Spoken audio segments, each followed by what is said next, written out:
have two ways I prefer to be murdered. One is to be crucified from the courthouse. This is how you act when you are out of control. I don't want to ever see my mother have to go through this again. Never, Jeffrey. Jeffrey, I hate you. Not today. Later, when I come back, I will. Today, okay. No.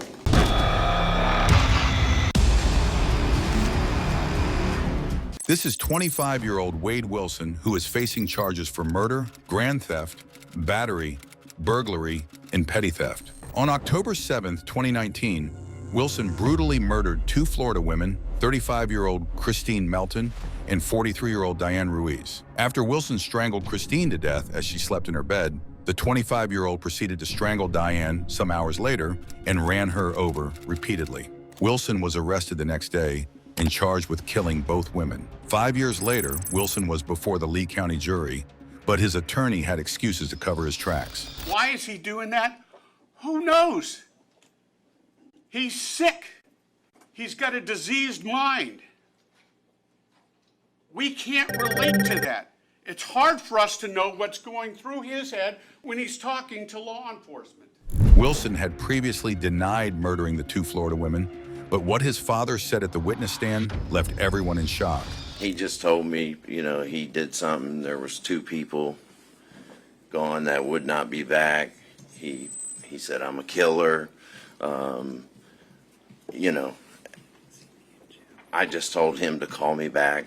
I just thought it was another story. He just said he met a girl at a bar. They went back to her house, hung out for a little bit, and then she fell asleep. He said he got on top of her and choked her. He said he stayed in the house for a little while, and then he rolled her up and was going to try to put her in her trunk, but he couldn't lift her. In one of the court hearings, the judge gave Wilson the chance to address the court, but the 25-year-old convict gave an unexpected response. You would have that opportunity if you wish. No one can prevent you from addressing the court if you wish to, and no one can make you address the court if you don't want to. So it is a decision that's solely left up to you if you want to address the court or not. Not today. Later, when I come back, I will. Today, okay. No, I won't. Okay. Great, thank you. Wilson interrupted the judge and refused to address the court. The jury found Wilson guilty of his crimes despite his excuses. The judge eventually read out the sentence after the jury's decision. It is ordered in the judge that the defendant, Wade Stephen Wilson, be sentenced as follows. Count 1, first-degree murder of Christine Melton.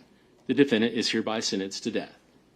Count 2, grand theft of a motor vehicle. The defendant is sentenced to 5 years imprisonment in the Florida Department of Corrections. Count 3, battery. The defendant is hereby sentenced to 364 days in the Lee County Jail. Count 4, first-degree murder of Diane Ruiz. The defendant is hereby sentenced to death. Wade Wilson received 2 death sentences for the murders of Christine and Diane. However, Wilson was not the only serial killer who refused to address the court during trial. This is Juan David Ortiz, who is awaiting sentence for 4 counts of murder and 1 count of aggravated assault with a deadly weapon. Ortiz, an American serial killer and former Border Patrol agent, murdered 4 sex workers in Texas in September 2018. He was caught and arrested after a potential victim escaped and alerted the police. During interrogation with the police, Ortiz made a statement that would later be used against him during trials. She's on the street all day, every day. You should not look at kids. There's no reason to feel sorry for her. I mean, that's how I was trying to rationalize to convince myself. And then this confession would lead to the prosecutor's words of confidence when he took the stand on the first day of Ortiz's trial. Throughout this trial, we are going to bring you evidence.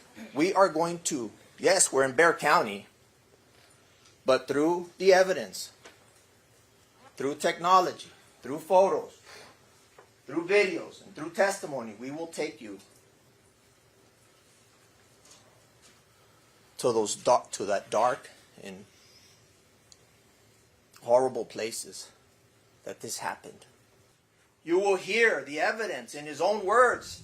As the court hearing proceeds, the potential victim who escaped before Ortiz was caught also took the witness stand to narrate what went down before she managed to get off the hook. As soon as we entered the house, David wasn't himself anymore. I saw him just not himself, very nervous, We're talking about some other stuff, then all of a sudden he said that he was afraid that they would check his DNA because he was second to last to be with Melissa. He's trying to grab me by my left shoulder. Where did he get the gun from? Had you seen the gun? I had not seen it, no. He just pointed it right at me. During the trial, the responding officer to the incident was also present to narrate his own side of the story. I heard her yelling for help. I immediately noticed that she was in shock. Her breathing was kind of rapid, like hyperventilating. I also noticed that she was scared at that time. And she explained to me that she had just gotten away from a gentleman that pointed a gun at her. In one of the court hearings, a medical examiner was invited to go over the autopsy of one of the 4 women murdered by Ortiz. While the autopsy was being analyzed, something happened that left everyone silent in the courtroom. Okay, so she had another gunshot entrance wound on the right side of the neck above the one we just described. It was also a round defect, and she also had...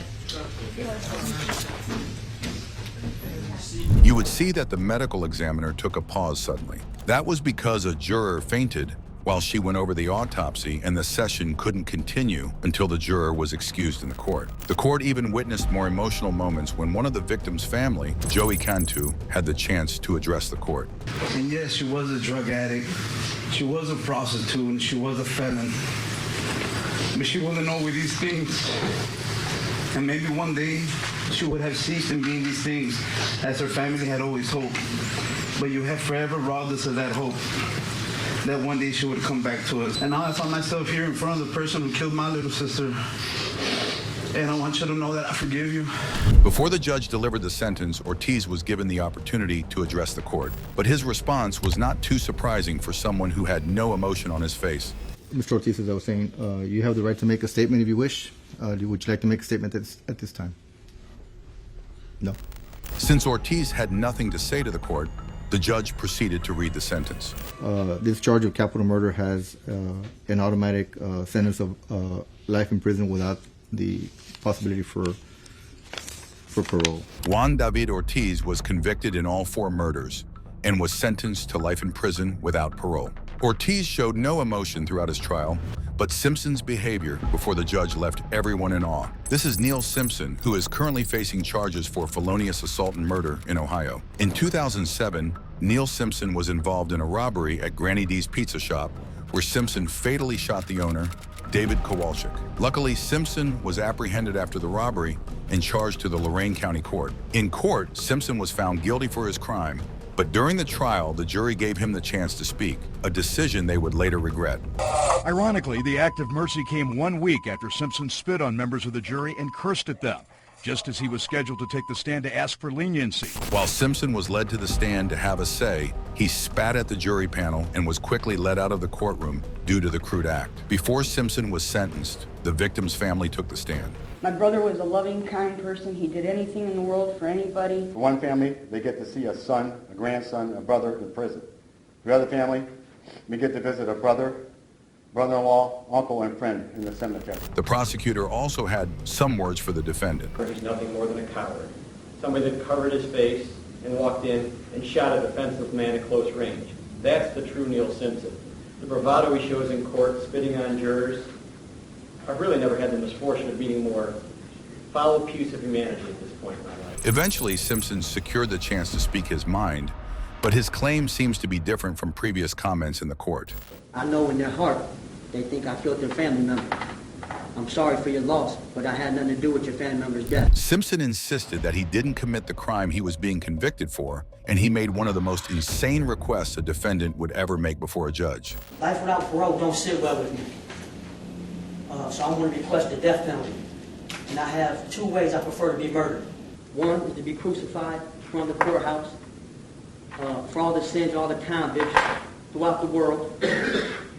And the other way would be stoned to death by the victim's family. If that make them feel better. After Simpson made his submission, the judge proceeded with the sentence. On count one, no sentence by the courts due to election by the state of Ohio. On count two, life in prison without the possibility of parole. Count three is 10 years in prison. Contrary to his death wish, Neil Simpson will spend the rest of his life in prison without the possibility of parole. One would think Simpson's shocking behavior is the usual for a dangerous killer, but Jeffrey's reaction in court says otherwise. This is Jeffrey Dahmer, who is awaiting sentence for 15 counts of murder. Jeffrey, an American serial killer and sex offender, killed and dismembered 17 males between 1978 and 1991. His murders involved cannibalism and the permanent preservation of body parts. Jeffrey was previously diagnosed with a psychotic disorder, but was found to be legally sane at his trial. This left the court in a series of emotional moments when families of the victims had the chance to give their impact statements. Starting from Donald, one of the victims' family members who had a wish for Jeffrey. My mother gave 5 beautiful kids. We lost. He destroyed the baby of the family. And I hope you go to hell. The next victim's family member, Marilyn, had just one question for the defendant and a request from the judge. And I just wanted to know, just why, why would it be my son, And I want to thank the jury, and I want to thank you, Judge, and just keep this man off the street, please. The first two speakers were calm and expressed themselves in teary voices, but the next victim's family member made an aggressive move before she was prevented. I'm mad. This is how you act when you are out of control. I don't want to ever see my mother have to go through this again. Never, Jeffrey! Jeffrey, I hate you! The court officials had to prevent Rita from attacking Jeffrey in the courtroom. Before the judge delivered the sentence, Jeffrey expressed his feelings towards his crimes. I didn't ever want freedom. Frankly, I wanted death for myself. This was a case to tell the world that I did what I did not for reasons of hate. I hated no one. I feel so bad for what I did to those poor families, and I understand their rightful hate. If there is ever any money, I want it to go to the victims' families. I know I hurt my probation officer, who was really trying to help me. I am so sorry for that, and sorry for everyone else that I have hurt. Jeffrey felt sorry for his actions, but his speech won't stop the judge from delivering his sentence. As to count one, the court will impose a mandatory life sentence plus an additional 10 years on the habitual criminality. Count two, life imprisonment plus 10 years consecutive to count one. Count three, life imprisonment with the date of parole eligibility 70 years from the inception of that particular sentence. The American serial killer was sentenced to life in prison for 14 counts of the murder he committed. Jeffrey's actions left a lot of people in an emotional state, but it is nothing compared to DeAngelo's multiple crimes. This is Joseph DeAngelo, who is facing trial for 13 counts of murder and 13 counts of kidnapping.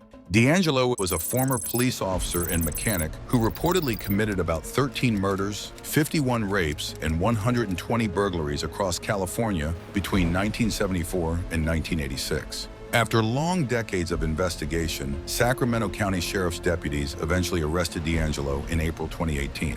Unfortunately, DeAngelo could not be charged for his rape crimes due to California's statute of limitations, but he was charged for murder and kidnapping. During trials, victims who experienced the heinous crimes of DeAngelo showed up in court to give their impact statements. Joe DeAngelo attacked us while we were sleeping. He kidnapped me from my bed. He raped me repeatedly. He sodomized me. He forced oral copulation. He stole the few precious pieces of jewelry that I owned, which were gold rings given to me by my brother and my parents to commemorate my graduation from college the year before. The aftermath of this attack has been with me for 42 years.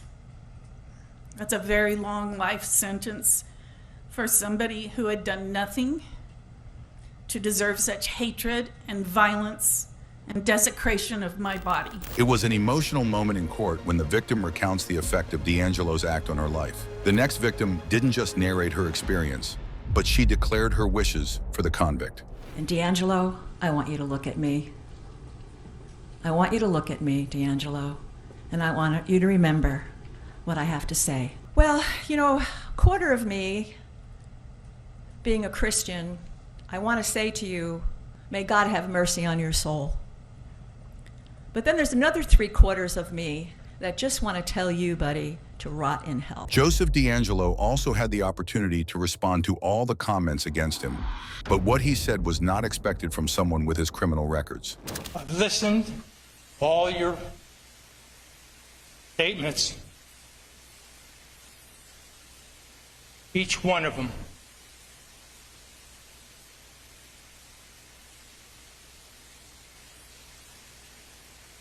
And I'm truly sorry to everyone I've hurt. The Golden State Killer admitted his guilt and showed a sign of remorse for the crimes he committed. After long hours of deliberation, the judge melted out his punishment. He will receive 11 consecutive life without the possibility of parole sentences with 15 concurrent life sentences. Additional time for weapon enhancements will be imposed as mandated by law. Do you understand that as well, sir? Yes.